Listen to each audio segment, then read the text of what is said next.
अ, मनोहर श्याम जोशी नावाचे एक हिंदीतले मोठे पोस्ट मॉडर्निस्ट लेखक आहेत.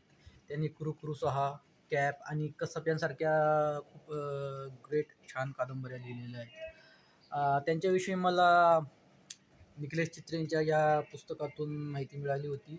हे पुस्तकांबद्दलचं पुस्तक आहे. यात बऱ्याच विविध लेखकांची, जागतिक साहित्यातल्या मोठ्या लेखकांची माहिती दिलेली आहे. जर तुम्हाला वाचनाची आवड असेल, पुस्तकांबद्दलची आवड असेल, तर तुम्ही हे पुस्तक नक्कीच वाचू शकता.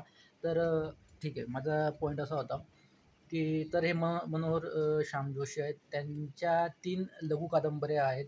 अ, हमजाद, हरिया हरक्युलिस की हैरानी आणि टाटा प्रोफेसर म्हणून.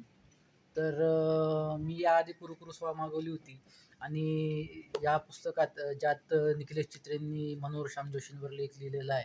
त्यात त्यांनी म्हटलं होतं, की या 3 लघु कादंबऱ्या ग्रेट आहेत आणि त्या तुम्ही नक्की वाचल्या पाहिजेत. तर मी सहज Amazonवर शोध घेत गेलो, तर या तिन्ही लघु कादंबऱ्यांचा एक संच विक्रीला असल्याचं मला आढळलं, तर तुम्ही तो तात्काळ मागवला. मी तो मागवला होता 19 मेला आणि त्यांनी म्हटलं होतं, की 4 जूनपर्यंत तुमची ऑर्डर येईल. मला आधी डाऊट आला, की जनरली Amazonची ऑर्डर तर 1 आठवड्यात किंवा 1 आठवड्याच्या आत येते, तर यांना इतका वेळ का लागतोय? मला वाटलं, की असेल यांना कुठून तरी काहीतरी मागवायचं असेल किंवा एकच कॉपी त्याच्यामुळे तिला शोधायला थोडा वेळ लागेल. म्हणून म्हटलं ठीक आहे, यांना आपण तो बेनिफिट ऑफ डाऊट देऊ. तर 4 तारखेला झालं असं, की ते म्हणाले, की तुमची ऑर्डर जराशी लेट रन होते, तर ती आता 10 तारखेला येईल. मी म्हटलं ओके. 10 तारीख आली आणि 10 तारखेला ते म्हणतायत, की सॉरी काही कारणाने तुमची ऑर्डर प्रोलॉन्ग झालेली आहे. जर तुम्हाला रिफंड हवा असेल तर तुम्ही कॅन्सल करू शकता. पण ती अजून येते आहे. ठीक आहे. आणि आज ते म्हणतायत, आज मी जेव्हा ते पॅकेज ट्रॅक करायला गेलो, तर ते म्हणतायत, की तुमचं पुस्तक कदाचित इन बिटवीनमध्ये कुठेतरी प्रवासात लॉस्ट झालेलं आहे. मला डाऊट केव्हा यायला हवा होता, जेव्हा मी ती ऑर्डर करत होतो Amazonवर.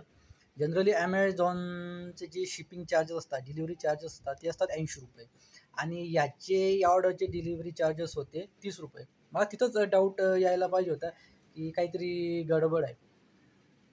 तर एकंदरीत आता ते म्हणतात, की तुमचं पॅकेज लॉस झालेलं आहे आणि मला कळत नाही काय करावं.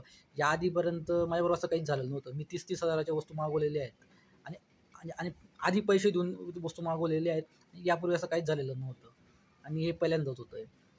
गोष्ट ₹250 वाया गेले किंवा ते मला परत मिळतील का नाही याची नाही आहे. तर ते पुस्तकं मला वाचायची होती. म्हणजे वाचायची खूप मनापासूनची इच्छा होती. पण हे असं झालं. मला त्रास त्या गोष्टीचा होतो, की मला ती पुस्तकं लगेच वाचायला मिळणार आहेत, जेव्हा ती मला वाचायला हवी होती. त्याच्यावर काय करावं मला कळत नाही. मी कदाचित रिफंडसाठी अ, पुढे ती हे करेल किंवा नाही, कस्टमर सर्व्हिसला कॉल करेल किंवा नाही. पण नुकसान तर झालंच, की ती पुस्तकं आता मला वाचायला मिळणार नाहीत. तर हेच मला तुमच्याबरोबर शेअर करायचं होतं. धन्यवाद.